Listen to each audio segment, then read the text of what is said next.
Skull and Bones secret society was originally called the Brotherhood of Death.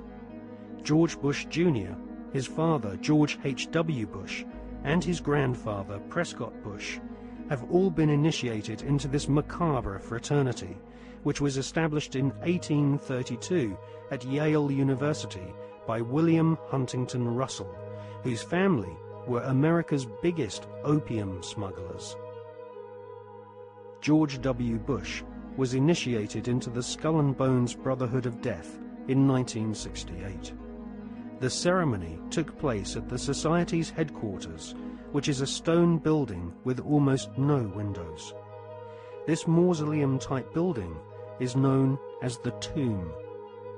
There is a small enclosed courtyard, an internal chamber where initiates lay masturbating inside a coffin, and a museum of artifacts held sacred by the Society's members, which are all called bonesmen, regardless if they are male or female. Many of the artifacts inside the Skull and Bones headquarters have been stolen by its members. To prove their devotion to the Brotherhood of Death, bonesmen have robbed graves, bringing human skulls and skeletons back to their tomb and placing them in glass display cabinets. For nearly 40 years, George W. Bush has been an active member of this most bloodthirsty occult secret society. His allegiance is primarily to his fellow bonesmen, not the American people.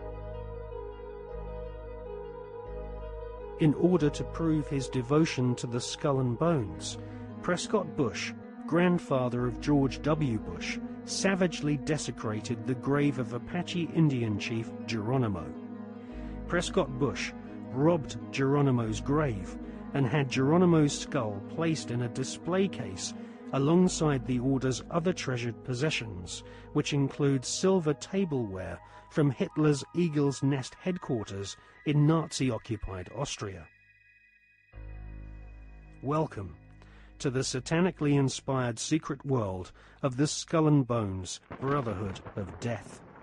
Welcome to the sick world of the Bush family.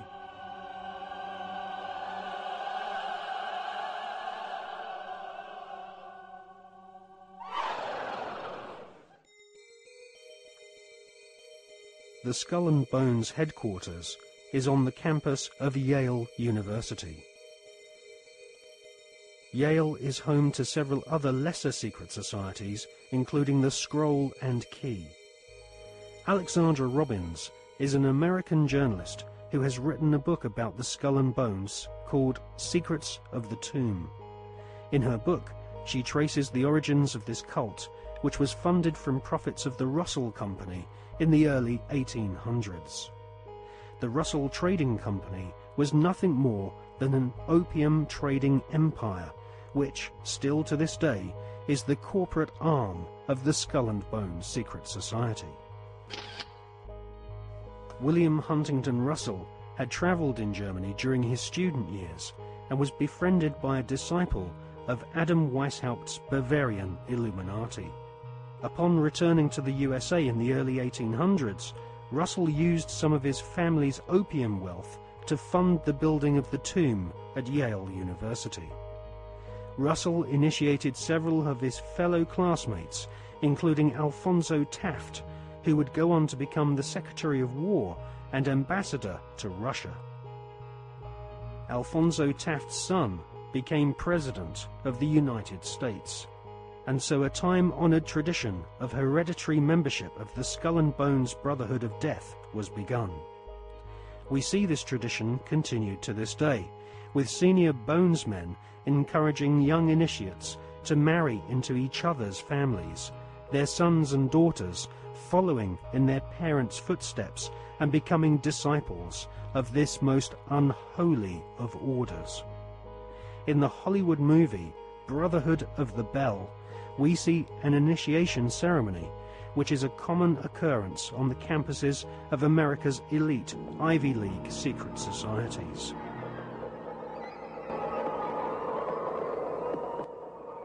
Mr. Patterson, Philip Everest Dunning, Mr. Chad Harmon, Mr. Dunning.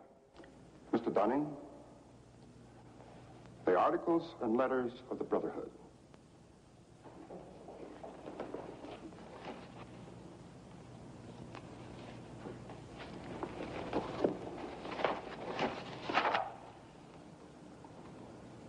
Do you swear that having been entrusted with these articles and letters since midnight this night, that you alone read them and did not communicate their content to any person whatsoever?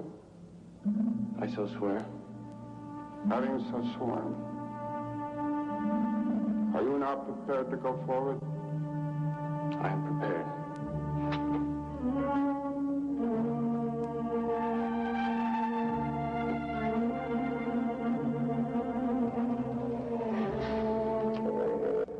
Mr. Dunning, for over 200 years, Brothers of the Bell have been initiated before the spell, and in the same ceremony, at sunrise. 22 years ago, Mr. Patterson stood due east in your place, and I became his senior, as Mr. Patterson is now yours. One day, Mr. Patterson will stand due south, and he will induct a Brother of the Bell, and you will become senior. See, in this fashion does the Brotherhood express its continuity. It will continue long after all of us are dead. But that continuity depends upon one thing: obedience. Absolute obedience. If and when you are ever called upon by Mr. Patterson to pay your due bill, you must comply, whatever is asked of you. Well, that bill may come due tomorrow, in 20 years, or never. It will not be a matter of money. It will be an act of fealty, of loyalty to the Brotherhood of the Bell. Now, if you require anything at all, get in touch with your senior, and he will see to it that it's arranged for you.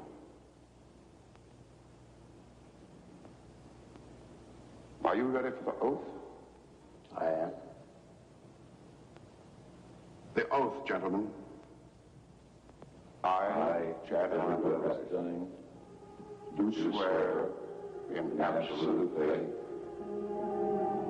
that I shall reveal no secret of the Brotherhood of the Bell, that I shall respect my brothers and myself,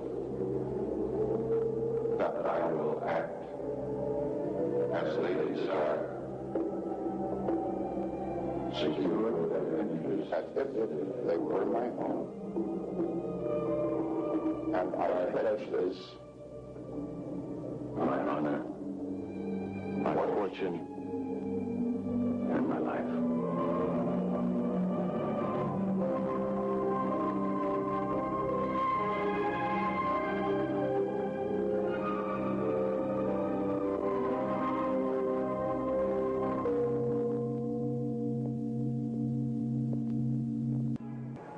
You know, I still find it incredible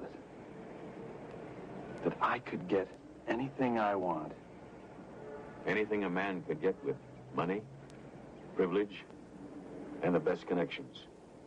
You know, it just occurred to me that we're part of the establishment now. Not part.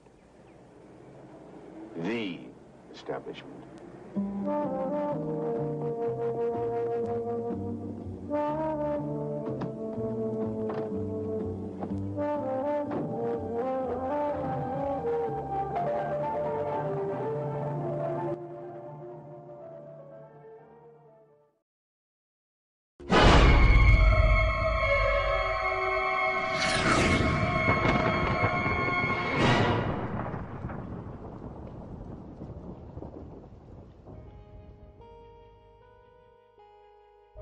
In her fascinating book, American journalist Alexandra Robbins claims to have unearthed a skull and bones plan to dominate the world.